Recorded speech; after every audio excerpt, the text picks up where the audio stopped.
Aprendiendo a caminar sobre las aguas, y es la segunda parte del mensaje de los primeros de agosto, que hablábamos de también el mensaje de la fe, y nos basábamos en el versículo que dice: creo, pero ayuda en mi incredulidad, o creo, pero aumenta mi fe.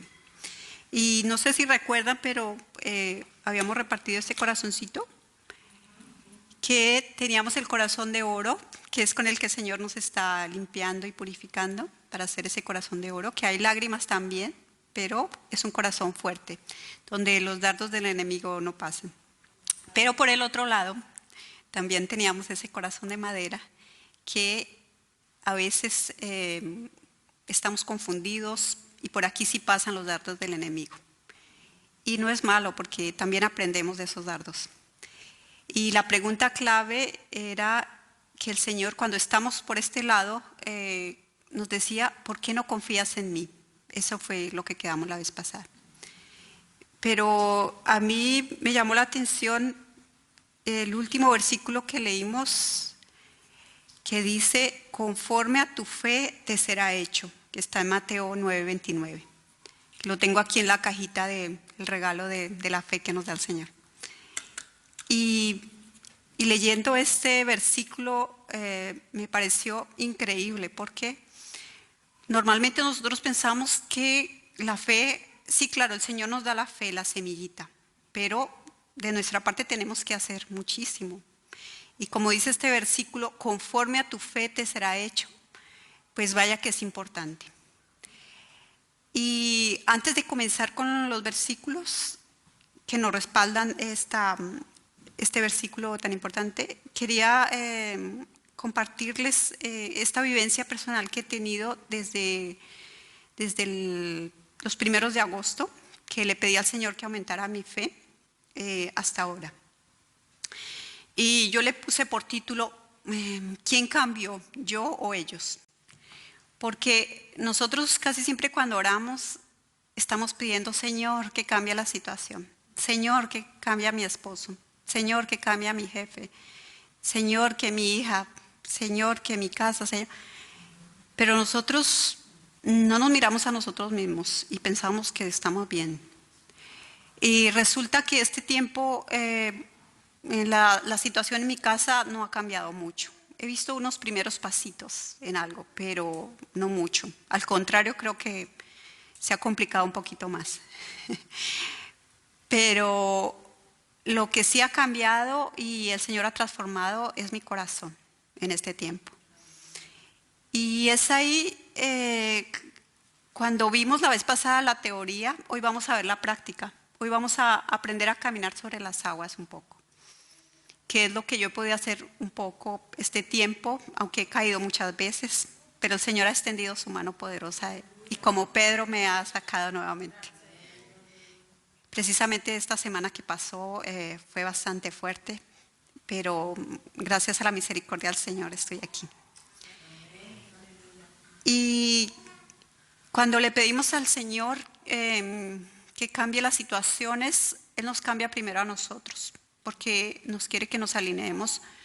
No con ese por qué que hablábamos la vez pasada, siempre estar preguntando: pero ¿por qué, Señor, si yo te sirvo? ¿Pero por qué si yo te amo? Sino en ese para qué, que es alinearnos con Él, en ese propósito que Él tiene. Y como veíamos en la alabanza, la última, que decíamos que Cristo es el centro y debemos alinearnos de un punto al otro con Cristo, nuestro corazón con el corazón de Cristo. Y esa es la forma que empezamos a ver que nuestra fe es transformada y nuestra fe da un paso de una fe inmadura a una fe madura.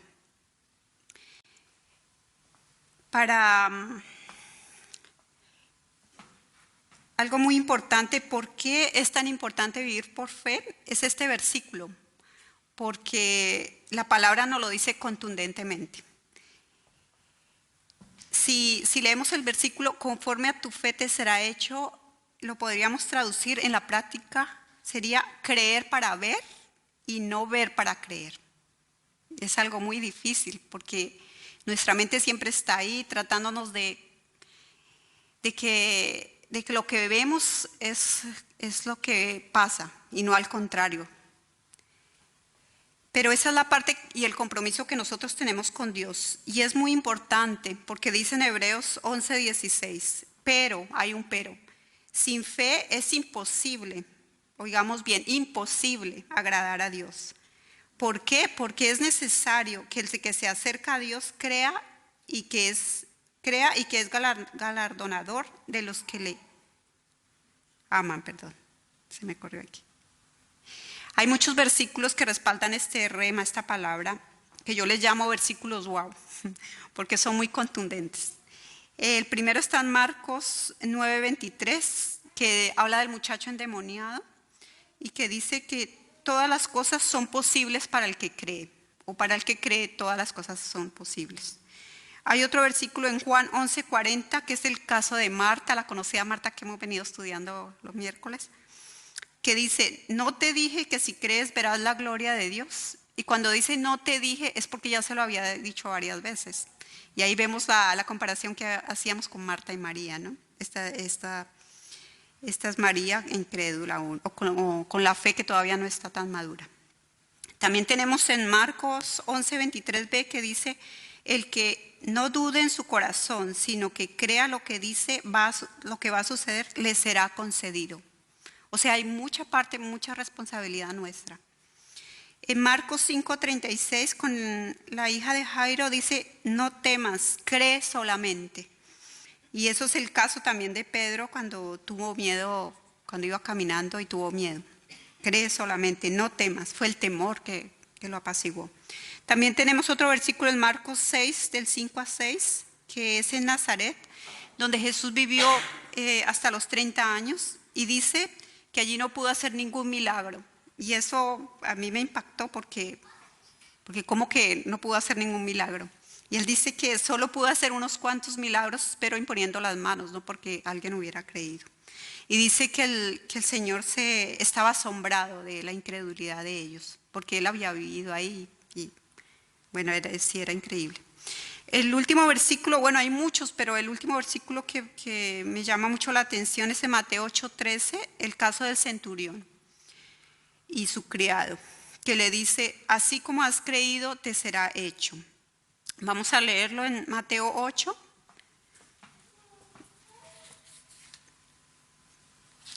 Mateo 8 del 5 al 10.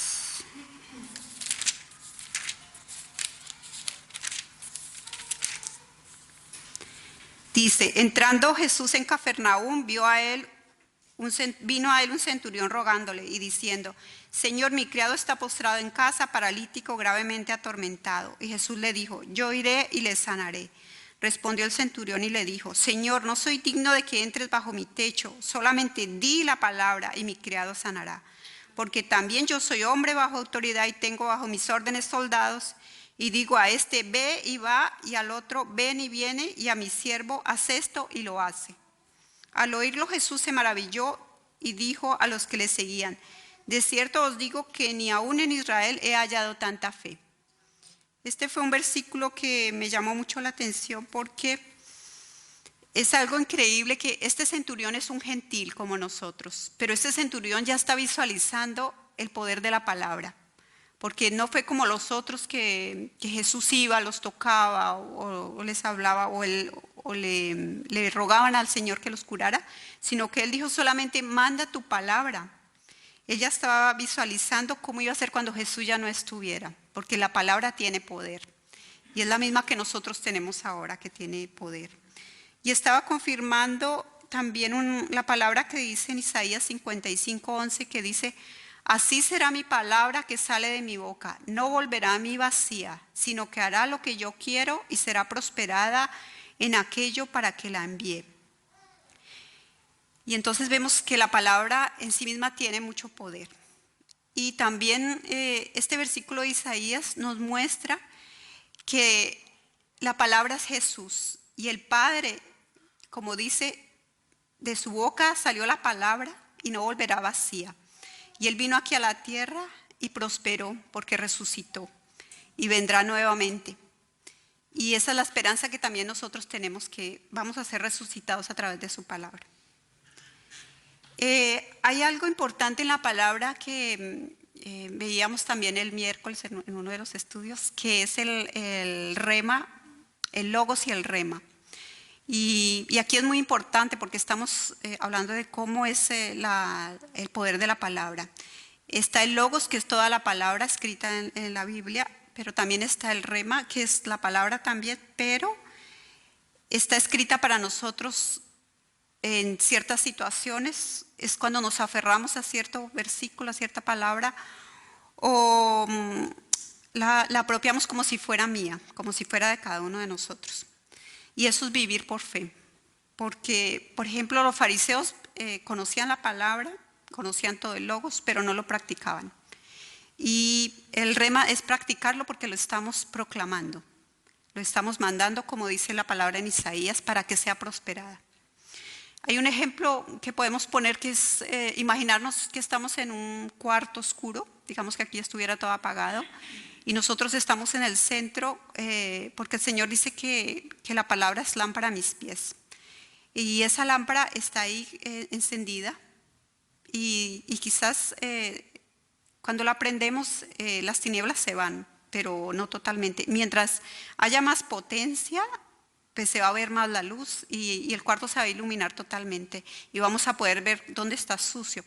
Porque yo no sé si les ha pasado cuando hace mucho sol en casa que el sol entra así como un rayo y ve uno el piso y dice, wow, yo no había visto todo ese mugre. Porque la luz penetra, la luz pasa y nos hace ver dónde está la suciedad. Y esto lo mismo pasa con la palabra del Señor. Entonces cuando nosotros la proclamamos la hacemos viva, la hacemos eficaz, como dice. Y nos muestra toda la suciedad que nosotros tenemos. Por eso el Señor nos cambia primero a nosotros y no la situación quizás, porque es un proceso. Nos cambia, nos limpia, nos santifica. Ahora la pregunta clave, ¿cómo puedo hacer que esa lámpara sea potenciada, que esa luz sea potenciada para que huya todas esas tinieblas y todos esos demonios? Eso incluye las pruebas y es lo que, bueno, en mi caso estoy pasando todavía. Pero el Señor nos dice que las pruebas nos fortalecen esa fe. O sea, una forma de aumentar esa fe es por las pruebas. Pero en toda prueba hay un proceso, que es el que vamos a ver. Y hay una palabra en Habacuc que nos muestra ese proceso. La voy a leer de la Biblia de las Américas porque está un poco más clara. Bueno, antes quería decir, nosotros siempre tenemos una batalla en la mente. Porque nuestra mente es incrédula, está llena de dudas, de pensamientos negativos, nos lleva al pasado, nos lleva al futuro a preocuparnos.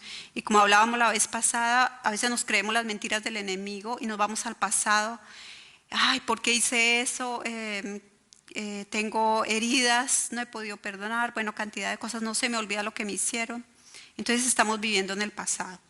Y si nos vamos al futuro, también lo mismo, ¿qué pasará? ¿Será que va a tener trabajo? ¿Será que se va a sanar? Es lo mismo, estamos nuestra mente está en una continua batalla.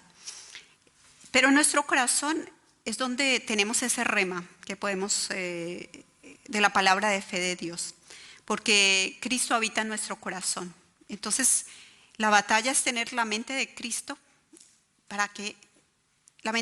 y que Cristo también habita en nuestro corazón. Pero eso lo vamos a ver un poco más adelante. Entonces, en esta palabra de Habacuc 2, del 1 al 3, nos ilustra ese proceso en la prueba y cómo puede ser aumentada nuestra fe. Dice, estaré velando en mi puesto de guardia y sobre la fortaleza me pondré. Velaré para saber lo que Él me dice y qué he de responder cuando sea reprendido. Y el Señor me respondió, escribe la visión y declárala en tablas para que corra el que leyera en ella. Aunque la visión tardará por un tiempo, más se apresura hacia el fin y no mentirá. Aunque tardare, espéralo, porque sin duda vendrá, no tardará. He aquí que aquel cuya alma no es recta se enorgullece, mas el justo por su fe vivirá. Y entonces si escudriñamos este pasaje, Él nos está dando la lista de todo el proceso. Iniciamos con que estaré velando. ¿Qué estaré haciendo? Orando, leyendo la palabra, ayunando, reuniéndome con mis hermanos, practicando la palabra, en mi puesto de guardia. No puedo estar dormido. Para que mi lámpara no se apague, debo estar como las vírgenes prudentes. Y sobre la fortaleza me pondré. ¿Sobre quién? Sobre Cristo, sobre la roca, sobre Dios. Velaré para saber lo que Él me dice. Tengo que estar atento a oír la voz de Dios. Los remas que el Señor me mande, oírlos y entenderlos. Y oír esa revelación que Él me dice. ¿Y qué he de responder cuando sea reprendido? Esto es muy importante, porque no solamente es leer, escuchar todo, también oír el Señor en qué me está reprendiendo, en qué debo arrepentirme, en qué estoy fallando. Y dice, y el Señor me respondió, escribe la visión. En nuestro caso, escribe la prueba. Es muy importante que cuando nosotros estamos pasando por una experiencia, por una prueba, lo escribamos, porque después se nos va a olvidar. Y eso va a ser testimonio para otras personas. Y lo dice aquí, dice, escribe la vivencia, en nuestro caso la experiencia, y declárala en tablas, escríbela, para que corra el que leyera en ella. Quiere decir que el Señor no nos da estas pruebas no solo para nosotros, sino también para edificar a otras personas. Entonces, cuando la escribimos y cuando alguien la lee o la oye, va a haber un progreso rápido de edificación de las otras personas también. Y dice, aunque la visión tardará por un tiempo, aquí viene la paciencia, porque la prueba sigue, mas se apresura hacia el fin, tenemos esperanza. Y no mentirá porque el Señor es fiel. Aunque tardare, espéralo, porque sin duda vendrá, no tardará. Ahí está la fidelidad de Dios y nuestra fe, nuestra confianza, esa fe madura que vamos a ver más adelante cómo la podemos tener. He aquí que aquel cuya alma no es recta se enorgullece, mas el justo por su fe vivirá. Aquel cuya alma no es recta, estamos hablando que se enorgullece. Es cuando nos vemos a nosotros mismos. O sea, no tenemos la mirada puesta en Cristo, como decíamos antes, sino es el yo, ¿no? Yo con yo. Y el justo es el humilde, el que es aprobado por el Señor. Y por eso dice que por su fe vivirá. Y vuelve y nos dice que por la fe viviremos. Ahora vamos a ver cómo podemos caminar por las aguas como lo hizo Jesús. Pero antes, hay, digamos que como un secreto para mantener y experimentar esa fe viva. Llevándola a la práctica, nosotros hay una línea de tiempo en nuestras vidas, que es el pasado, el presente y el futuro. Y como decíamos antes, el pasado siempre nos está acordando lo mal que hicimos, lo que no hicimos, lo que dejamos de hacer. Y el futuro también, ¿qué va a pasar? Es la preocupación. Pero cuando nosotros tenemos al Señor en el presente, es diferente, porque nos concentramos en el Señor y nos olvidamos del pasado y del futuro. Es decir, que el primer paso para tener una fe madura es vivir en el presente, no vivir en el pasado ni en el futuro. Para el futuro solamente traer las promesas, como vimos la vez pasada, traer las promesas del Señor al presente. Y hay un ejercicio que es bueno, cuando te vengan los remordimientos, las heridas, la culpabilidad del pasado, hay que decirle a la mente stop, no dejarlo que venga. Y lo mismo si va para el futuro, ¿qué va a pasar? ¿Qué miedo? Stop, porque para Dios no existe el tiempo, en el cielo no hay tiempo, porque es la vida eterna. Y en Dios no tenemos tiempo, en Dios es el presente y ese es el que tenemos que vivir.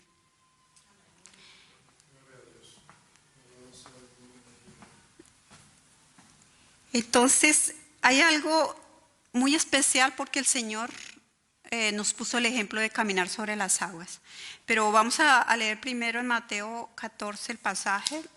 Mateo 14 del 22 al 32. Dice, enseguida, Jesús hizo a sus discípulos entrar en la barca e ir delante de él a la otra ribera, entre tanto que él despedía a la multitud. Despedida la multitud, subió al monte a orar aparte.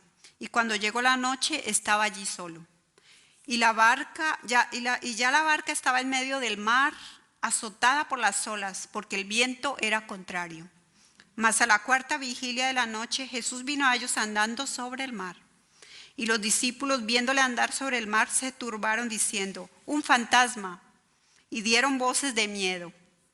Pero enseguida Jesús les habló diciendo: tened ánimo, yo soy, no temáis. Entonces le respondió Pedro y dijo: Señor, si eres tú, manda que yo vaya a ti sobre las aguas. Y él dijo: ven. Y descendiendo Pedro de la barca, andaba sobre las aguas para ir a Jesús.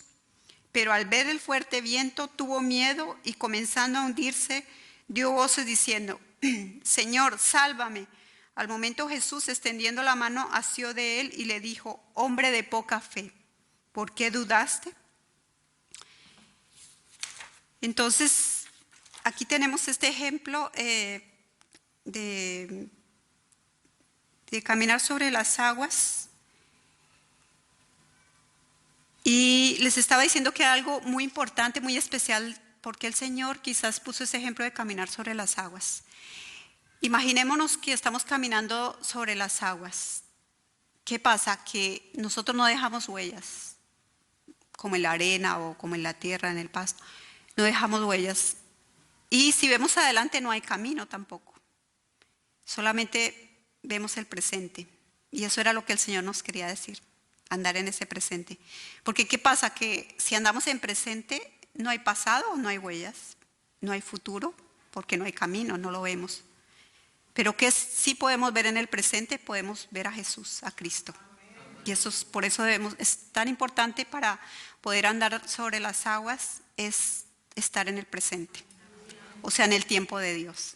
Porque el tiempo solo aquí en la tierra es que tenemos principio y fin. En el cielo solamente es vida eterna. Entonces, si analizamos el caso de Jesús, Jesús caminó sobre las aguas, como dice aquí. Y cuando ellos se asustaron, porque pensaron que era un fantasma, nosotros también nos asustamos a veces y tenemos miedo, porque es algo sobrenatural, es algo que no lo podemos creer. Pero Jesús nos da el ánimo, nos fortalece y se identifica y nos dice que no tengamos miedo. Entonces Pedro dice, él todavía tenía dudas, entonces quiso confirmar y le dijo: si eres tú, manda que yo camine sobre las aguas. Y el Señor le dijo: bueno, ok, ven. Y empezó Pedro a andar sobre las aguas. ¿Y qué pasó? Mientras tuvo la mirada puesta en el Señor, anduvo sobre las aguas. Es decir, anduvo en ese presente porque estaba mirando directo al Señor. Pero cuando oyó las tormentas, oyó el mar que estaba bravo, le dio miedo. ¿Y qué pasó? Que él se devolvió al mundo, porque el mar representa el mundo. Entonces se puso a pensar: uy, ¿qué me va a pasar? Estaba pensando al futuro y no quedó en el presente con Jesús. Pero el Señor en su misericordia nos deja caer, nos levanta de esas aguas. Cuando vayamos al futuro o al pasado, nos trae nuevamente de la mano. Y esa es la buena noticia. Y hay algo que es muy importante. Nosotros todos estamos en una barca, sea la barca que tiene cada familia. Pero esa barca está azotando, o sea, a veces hay tormentas muy grandes, a veces el mar está tranquilo. Pero muchas veces cuando andamos en pruebas el mar está picante. Y lo que debemos hacer es no como lo que yo estaba haciendo antes, porque yo quería sacar mi familia de la barca y mandarla a caminar sobre las aguas para que estuvieran bien. Y lo que me tocó hacer fue salirme yo de la barca y dar el ejemplo, el testimonio, y empezar a caminar sobre las aguas y aprender a vivir el presente, a aceptar lo que yo estoy viviendo, a pensar que está bien lo que estoy viviendo, está bien, porque dice el Señor que todo lo que estamos pasando es para bien. Eso me tocó hacer. Bueno, no es fácil. He caído la semana pasada, durísimo, mejor dicho, casi me hundo, casi me ahogo, que estaba ya pataleando: Señor, hasta llamé a la pastora, porque dije: no puedo, ¿qué es esto? ¿Qué me está pasando? Y descubrí, porque a mí me gusta muchísimo leer la palabra, me encanta, y yo llevo mucho tiempo muy pegadita a la palabra. Pero descubrí que el último tiempo me estaba dejando llevar por las emociones. Ay, lo que me profetizaron, ay, los milagros, ay, lo que oí, ay, las alabanzas tan lindas, me metí allá en todo alabanzas, a solo alabanzas, y sí, no fue, no fue por ahí la cosa, me estaba ya.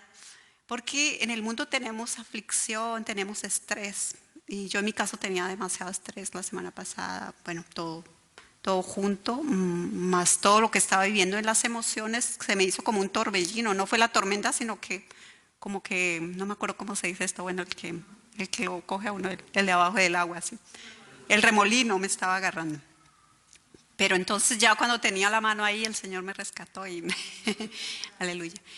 Pero ese es el secreto, digámoslo entre comillas, de ser maduros en la fe, es estar en el presente y decirle stop al enemigo. Stop. Cada vez que se te vengan esos pensamientos, no, yo no oigo fuera de aquí, yo no oigo, estoy concentrada en mi presente. Y eso es lo que yo estoy aprendiendo. Todavía sé que me falta mucho. Y vemos el ejemplo de los apóstoles. Pedro, que estaba con él y también cayó en el agua. Los otros apóstoles que estaban con él en la barca ni siquiera salieron ni lo intentaron. El único que lo intentó fue Pedro. Pero ¿qué vemos? Que después de que Jesús se fue al cielo y nos dejó la palabra y nos dejó el Espíritu Santo, ¿qué pasó con los apóstoles? Ellos salieron de la barca y caminaron sobre las aguas. O sea que hay esperanza para nosotros. Bueno, nos falta mucho para ser como los apóstoles, pero hay una buena esperanza. Entonces, para concluir, bueno, algo que quería decir es que es nuestra propia decisión salir de la barca. Y era lo que a mí me preocupaba mucho en mi familia, porque yo quería a toda costa sacarlos de la barca. Y resulta que es una decisión propia. Es mi decisión porque el Señor nos da libre albedrío. Yo no puedo sacarlos a ellos. Pero sí puedo salir yo y ver esa situación desde otro punto de vista. O sea, me cambia todo el panorama.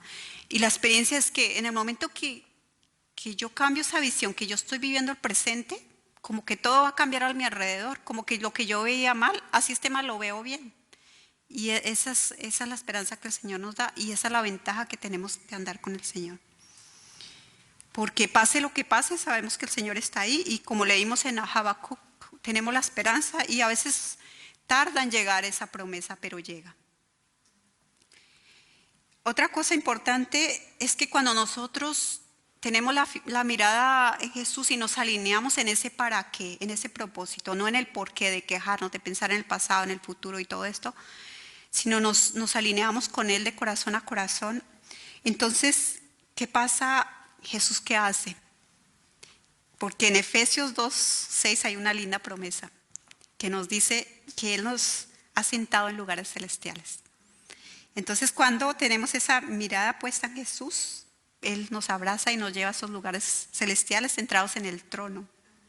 ¿Y qué pasa? Que estamos arriba de las circunstancias, arriba de la tormenta, arriba de la barca. Así ellos estén abajo, pero nosotros tenemos la esperanza y sabemos y somos el testimonio para nuestra familia, nuestros amigos, en nuestro trabajo, en todas partes. Y bueno, de conclusión nos queda que para vivir por fe no debemos vivir por emociones, no debemos vivir por circunstancias, no debemos vivir por milagros, por impresiones. No debemos vivir por lo que nos han profetizado. Ayuda, claro, es muy bueno, no digo que no. Pero lo más importante es leer la palabra. Es que el Señor nos habla por la palabra, es lo más importante.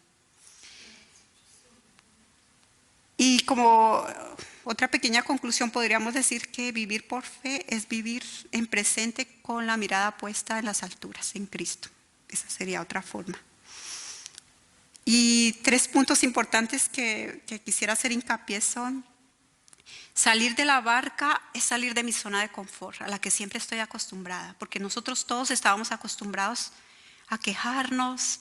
¿Por qué? ¿Para qué? Dios mío, me hicieron, me deshicieron. Esa es mi zona de confort que no la quiero dejar, porque me siento víctima, me siento, ay, sí, pobrecita, qué sé yo. O la del futuro, ¿qué va a pasar? No sé qué no. Entonces, hay que salir de la zona de confort. No debemos preocuparnos por lo que pasó, ni en el pasado, ni preocuparnos por el futuro. Ese es el secreto. Salir de la barca, caminar sobre las aguas, es vivir en presente. Es vivir con los ojos puestos en Jesús. Porque en el cielo el tiempo no existe. Salir de la barca es un para qué. Me alineo con Jesús, que es la palabra, Jesús es la palabra, para sentarme en lugares celestiales con tormenta o sin tormenta. Amén.